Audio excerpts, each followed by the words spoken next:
আমাদের দেশে এক ধরনের নষ্ট রাজনীতির দুষ্ট পাপের ঘর যখন পূর্ণ হয় তখন যে কোনো জায়গায় আজরাইলের জন্ম হয়। যে ওনার জন্য এখন দুদক বা অন্যান্য যারা আমার মনে হইতেছে, আমার মন বলছে সম্পদের পাহাড় বললে ভুল হবে, এটিকে সম্পদের হিমালয় পর্বত। দুধের মধ্যে ভেজাল থাকতে পারে, চিনির মধ্যে ভেজাল থাকতে পারে, বেনজির মধ্যে কোনো ভেজাল। আসসালামু আলাইকুম দর্শক, দেশ ও দেশের বাইরে থেকে যারা এই মুহূর্তে আমার ভিডিওটি ওপেন করেছেন সবাইকে অসংখ্য অসংখ্য ধন্যবাদ। দর্শক, আজকে আমাদের এই নিউজে অ্যাড আছেন বর্তমানের বাংলাদেশের সবচেয়ে পরিচিত মুখ ব্যারিস্টার সুমন এমপি, সাথে আছেন গোলাম মাওলা রনি এবং আমাদের সবচাইতে আলোচিত যে টপিক সেটা নিয়েই আজকে কথা বলবো, বেনজির আহমেদ, সাবেক পুলিশের আইজি।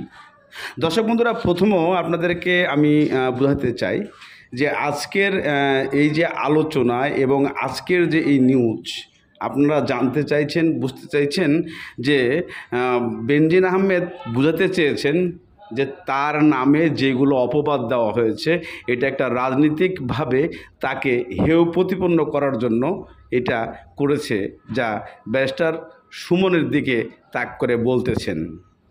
কিন্তু এই ঘটনাটা কতটুকু সত্য আমরা সেই জিনিসটা জানবো ব্যারিস্টার সুমনের কাছ থেকে, যে আসলে কতটুকু জিনিসটা আমাদের নিয়ন্ত্রণের মধ্যে আছে এবং নিয়ন্ত্রণের বাইরে চলে গেছে। সেই জিনিসটা ব্যারিস্টার সুমন আপনাদেরকে প্রকাশ করবে এবং এই জিনিসটা বুঝাবে, যেখানে শুধু ব্যারিস্টার সুমন না, ভিডিওর শেষে আপনারা গোলাম মাওলা রনির কাছ থেকেও আপনারা জানতে পারবেন। তার আগে আমাদেরকে ব্যারিস্টার সুমনের কাছে একটু যে শুনে আসুন যে সে কী বলতেছে। বলে না যে পাপের ঘর যখন পূর্ণ হয় তখন যে কোনো জায়গায় আজরাইলের জন্ম হয়। আপনি মনে করেন যে ওনার জন্য এখন দুদক বা অন্যান্য যারা আমার মনে হইতেছে, আমার মন বলছে যে ওনার পাপের ঘর পূর্ণ হয়েছে, ওনার আর জবাব দেওয়ার জায়গা নাই। He is caught. তোমার 9টা বাড়ি আছে ভাই, মাল বানাচ্ছ বিদেশে, এগুলা হবে না। শুনেন, আমি বারবার বলি না যে মজা মারে ফজা ভাই, আর আমরা খালি বইটা ভাই।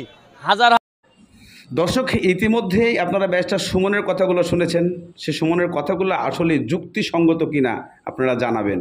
এরপরে আরেকজন ব্যক্তি আছেন যে আপনাদের প্রচুর চীনা মানুষ, গোলাম মাওলা রনি, সে কি বলছে যে বেনজির আহমেদ আসলেই সত্য না মিথ্যা, আপনারা শুনলে অবাক হয়ে যাবেন।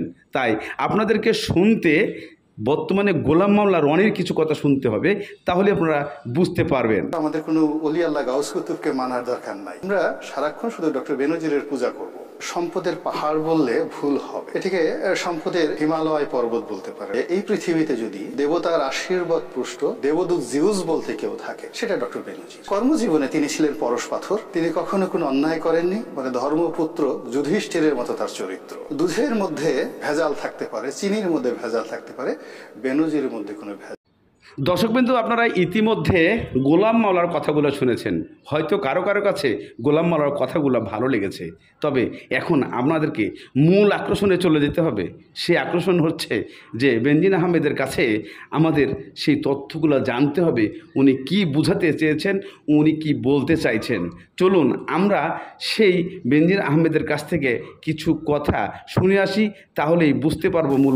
তারপরও বিভিন্ন অভিজ্ঞতায় দেখা গেছে যে আমাদের দেশে এক ধরনের নষ্ট রাজনীতির দুষ্ট চর্চা ছিল বা এখনও আছে।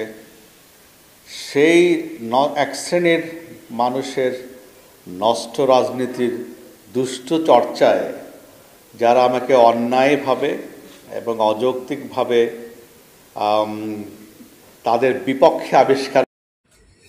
দর্শক, ইতিমধ্যে আপনারা ব্যারিস্টার সুমনের কথা শুনেছেন, বেনজির আহমেদের কথা শুনেছেন, গোলাম মাওলা রনির কথা শুনেছেন। এই তিনজনের কথা শুনে আপনারা, বিশেষ করে ব্যারিস্টার সুমন এবং গোলাম মাওলা রনি, সে যে কথাগুলো বলেছে তার সাথে বেনজিরের কতটুকু মিল আছে আর এই ঘটনাটা কতটুকু সত্য কতটুকু মিথ্যা আপনারা অবশ্যই ইতিমধ্যে বুঝতে পেরেছেন। যারা ক্লিয়ার বুঝতে পারছেন অবশ্যই কমেন্টের মাধ্যমে জানাবেন। আজকের মতো এখানে শেষ করছি। ভালো থাকুন, সুস্থ থাকুন, দেখা হবে পরবর্তী।